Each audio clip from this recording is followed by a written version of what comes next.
Welcome to Week and Geek, your new comics preview for September 19th. I'm Mike Ortiz. And I'm the Chris Brown. What do you got? Well, I'm going to lead off here with Walking Dead number 102. This is the end of our Something to Fear storyline. Obviously, you know, in issue 100, we had a tragic death of a character that we'd come to know for a very long time. Issue 101 was the group dealing with that, and Rick dealing with the fact that this very well could have been his fault. It most likely was his fault. And by the end of that issue, you've come to find out that our people have a hostage. Issue 102, Rick not being so popular with his people and some decisions that he has to make here. Pretty interesting. As always, there's, you read right up to the end, and it's not always exactly what you think, and kind of interesting stuff. It's the end of the story arc, and it's leading us to, the next story arc. The climax really was Glenn getting his head bashed in with a baseball bat in issue 100. And then now, is it a 6-issue story arc? Yes and no. That's going to take us to the end, but then the next story arc is going to ramp up and more stuff with Negan. And yeah, pretty good issue. Then we've got issue 30 of the Avengers. This is some more A versus X stuff, and this is what Bendis should be ramping down all this, because we're just going to relaunch into Marvel now. So this is, more Avengers fighting X-Men and more Simonson and some great-looking stuff there. So, that's fun. And, again, this will ramp down and finish up, and then we'll just be all new now or something. Next week is the last issue of A versus X, isn't it? It should be, yeah. Next, I'm looking at issue 18 of Daredevil. This book has been fantastic. This is Mark Waid. Yeah, it really is cool. Yeah. His whole internal system. Circulatory system. Very cool. This is art by Chris Samney. I really like that stuff. I think it really, really fits this book and the tone that Mark Waid has set for it. It's nice. While it's still Daredevil's still a little dark, it's not as dark as he had been, and the art lightens it up. So I like that. Great book. If you're not reading Daredevil. Eisner winning book. Yeah, indeed. Says so right on the cover there. Best continuing series. Yeah. Then Ghostbusters number 13. Looks like we are now no longer on the road. They finished up the traveling and whatnot. Now we're fighting a giant ghost shark. I don't know. Looks cool to me. Giant ghost shark. I like ghost shark on the cover. Ghost shark. Interiors. Nice. They missed it. They should have had this in time for Shark Week. No kidding. Maybe it's late. Yeah, maybe. Maybe these things happen. Justice League number 0. This has Shazam on the cover. Captain Marvel. Shazam, whatever. Are they calling him Shazam now officially? That's going to be the new thing. So we've got Shazam, Black Adam right here when you open up the cover. Should be some really, really cool stuff here. This is going to be the origin of our Shazam character in the New 52. And they've been telling that backup story throughout the other issues. So hopefully they can get him his own series or do something with him, make him a little more prominent coming out of here. I think he's going to be in the Justice League book. Oh, okay. Up, which would make sense as a backup feature. Sure. Next, I'm looking at The Pound, Ghouls Night Out, issue number 1 by IDW. This is, at the start here, it kind of tells you what has gone before, so I'm guessing this was a mini-series or something that was in a short run. Then they've gotten picked up by IDW. It looked like they were some kind of a Kickstarter project. Oh, cool. This is essentially 2 guys that used to be dog catchers, kind of lose their job, they get repurposed, and now they're in Cleveland, and they are, at some point in time, they caught a werewolf, so I'm guessing that was the previous series. And now they realize there's monsters in Cleveland that aren't just people from Ohio, and they're going to capture these things. Now, the thing that attracts me to this book the most is featuring proof right on the cover here. You guys know how much I loved that book. It's a shame that we don't have any proof around, so this is hoping to fill the void for me.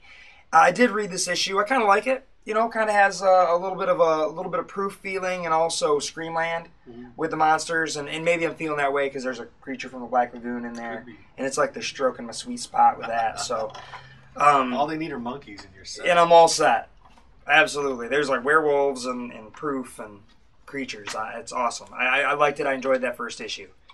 Then we've got sure I'm not jumping ahead here. Then we've got Revival number 3. This book has been kind of eerie and odd, and I've really enjoyed it. It's great characterization. Yeah. I know Tim Seeley has done all kinds of stuff, and I never got onto Hackslash, and he's been all over, and he's been kind of a cult fave for a long time, and I really like seeing him doing an interesting creator-owned book like this, and I really like it. I like the characters. It's about a bunch of people in a town that people are dying and then returning. some of those people are going crazy. Yeah. There's some really, really interesting things going on here, and I'm digging it. So we've got the third issue. Looking forward to see where it's going. Great artwork by Mike Norton also. Oh, Mike Norton's stuff is great. Yeah, really tight. Didn't they just release, or are they trying to release a trade paperback of Battle Pug? Yeah, that came out a little while ago. Okay. His stuff's good fantastic. Stuff. That takes me through the bulk of my stack. Well, I'm going to start off with some zero issues here. I'm going to start with Green Lantern New Guardians number 0. Unlike some of the other ones which have been jumping back in time, this one actually seems to take place in the present. Okay. It's got Kyle Rayner and Star Sapphire. If you remember at the end of last issue, this team that was formed kind of against its will by the Orange Lantern Guardian was not too happy to find out they'd been deceived, and they basically broke up. So there's going to obviously be a new status quo in this book, and this book is the start of that. We've got 2 of the Lanterns against Star Sapphire, the Carol Farah Star Sapphire, and Kyle Rayner, but we have glimpses of maybe some other Lanterns in here. So interesting. This is going to be the start of where the book's going from here. I don't know what that new direction is, but hopefully it'll be fun. Next up is Nightwing number 0. This is another one I don't normally get, but I'm intrigued by some of these new origins that they're giving. So I'm curious to see how Nightwing, Robin, how they fit in with this new 52 continuity. Batman's backstory was supposedly changed the least, but if you read Batman 0 last week, you can see that they have changed it. They've changed this timeline, and now things like Tim Drake was never Robin; he was just Red Robin, which has been a big thing going on. I'm assuming Dick Grayson was Robin at one point. They've kind of shown images in some of the other books that Robin had a different costume also. He didn't wear just the little shorts and the little fairy boots. So I'm kind of curious to see. I like Dick Grayson. This was a good book that I didn't really stick with, but I like the character, and I'm just kind of curious to see what his new backstory is. Next up, Spider-Man number 5 of 5. This is Brian Michael Bendis and Sarah Pichelli. This is the last issue of the crossover between the Marvel Universe Spider-Man and the Ultimate Spider-Man, Miles Morales. They're fighting against Mysterio that's been bouncing back and forth between the 2 universes, and they're basically going to try to stop him. What's going to happen? Is Peter going to get back to his own universe? Probably. Is he going to give Miles his blessing? Probably. Is everything going to be hunky-dory when it's all set? Probably. But next up, we've got Ultimate Spider-Man number 15. This is tying into the United We Stand storyline that's going on throughout the Ultimate Universe. I don't really know a lot of what's going on. Apparently, there's been some sort of devastation, some sort of civil war. The United States is kind of divided against itself and broken up, and the Ultimates or the Avengers have to kind of deal with this civil unrest. Because I'm not reading the rest of it, I don't really know what's going on. Hopefully this will clue me in on that and give me enough information so that I'll be able to follow this storyline. But it just seems like the Ultimate Universe is not a good place to be. They get decimated, they get flooded, they get all kinds of stuff going on. Now the country's falling apart. Here I'm not so sure everything's going to end well because it's the Ultimate Universe, and for all we know, they could be getting ready to tank the whole thing. Next up, we've got Hellblazer. Again, one of my favorite books. John Constantine's still on the search for his wayward nephew that is a Constantine, and because he has Constantine blood, he's got a destiny. He's got some magic that ties in. He's messing around with forces that he really shouldn't be messing with. John knows where that road leads, and he's trying to prevent it. And it's also possible that the kid's a serial killer. John doesn't believe so, but I guess there's some evidence that may be pointing that direction. So it's been a good storyline overall, as it always has been. Peter Milligan in one of the longest and most consistent runs on this book, and it's just great stuff with still Giuseppe Camuncoli on the artwork. Just great stuff. Next up, Unwritten number 41. I'm actually an issue behind, so I don't quite know where this is. I know they were involved in a storyline where it had jumped ahead into the future, and it was taking place in Australia, and there was a cop involved, and they were looking for Tommy. He was going to be doing some sort of public performance. I get behind on this book because it's a dense read, and it reads very well together. but it looks like we've got his vampire friend on the cover here. I can't remember his name. But just continuing what's been a great story. I've sung its praises many times. It's a great book, one of the best books. I gotta catch up on that. I fell behind on it. It's an easy one to fall behind on, but fortunately, because it doesn't tie into anything else, right, you can just get caught back up because it's just one tight story. Next up, Everything Burns. This is the storyline that's going to wrap up Matt Fraction's run on Thor. This has been crossing over into Journey into Mystery, which I don't read. It's been a little tough to fill in some of the gaps. They do a decent job with the intro page, but not a whole lot. So there's some things that have been going on in the book with Loki that apparently are tying into what's been going on in Journey into Mystery for a while. Some very long storylines. So I don't quite know what's going on, but at least in this book, it's focusing on Surtur, the fire demon, is causing an uprising and basically a civil war in Asgard. Surtur's behind it. Loki may or may not be a bad guy. We don't really know. I think he was kind of a good guy before, but you never know with Loki. This could be what brings it back, because when this is done, they relaunch the book with Marvel now, and everything will probably be status quo because Loki was an adult and a villain in the movie, so it's going to be pretty soon before he's an adult and a villain in the comic book. But great Alan Davis artwork and some big Ragnarok, end of the world type stuff going on, and that's always a lot of fun. And that's the bulk of my stack.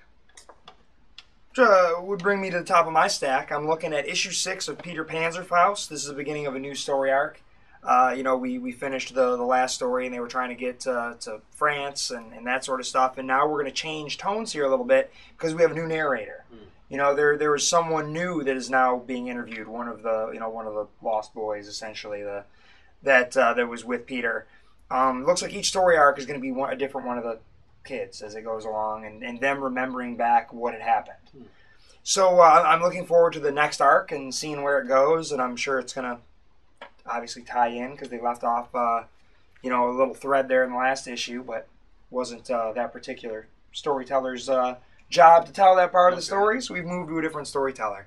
Great stuff. I think Curtis Weeb is really just becoming a fantastic writer. I mean, he's all over the place all of a sudden. He's writing great stuff. Really, really like it. Peter Panzerfaust, great book. I think the trade came out a couple weeks ago, so you could probably catch up on that and then jump on to the number 6 there. I've got Thanos Final Threat one-shot. This is kind of following on the heels of the Thanos Quest one-shot that came out a couple weeks ago that was your, I think, top pick. Thanos is making a big comeback after just a few seconds at the end of the Avengers movie. Yes. That shows you what being in the Avengers will do for your career. Thanos Quest was sort of the prequel to Infinity Gauntlet. Correct. And sort of the beginning of Thanos in the modern Marvel Cosmic. This is actually the end of Jim Starlin's Warlock saga. That began, Warlock got canceled before it was done, so he finished the story, and it was a crossover between an Avengers annual and a Marvel 2-in-1 annual, way back sometime in the 1977, it looks like. So this is some great Jim Starlin cosmic stuff. This is classic 70s era Starlin, which was a little bit crazier, a little bit nuttier, a little bit hallucinogenic. But this is Adam Warlock, who I believe is in the Guardians of the Galaxy movie. I'm not positive. Oh, is he? Okay. He was in the Guardians team at one time. I think I saw him in that promo image that they released. So this is the final battle between Thanos and Adam Warlock. This is a great story. I've read the story in many formats. When it was originally came out, it's been reprinted several times. It was in a Marvel Masterworks. It's been in the Warlock Essentials. But this is a great story, great classic Marvel cosmic stuff. I really, really enjoy it. The artwork is fantastic. This is Jim Starlin at his best. And Thanos basically collecting what at this time were called the Soul Gems. Now we call them the Infinity Gems. Before he realized how powerful they were, he was still trying to destroy the solar system with them. And, of course, the Avengers and the Thing and Spider-Man and Warlock are all going to stop him.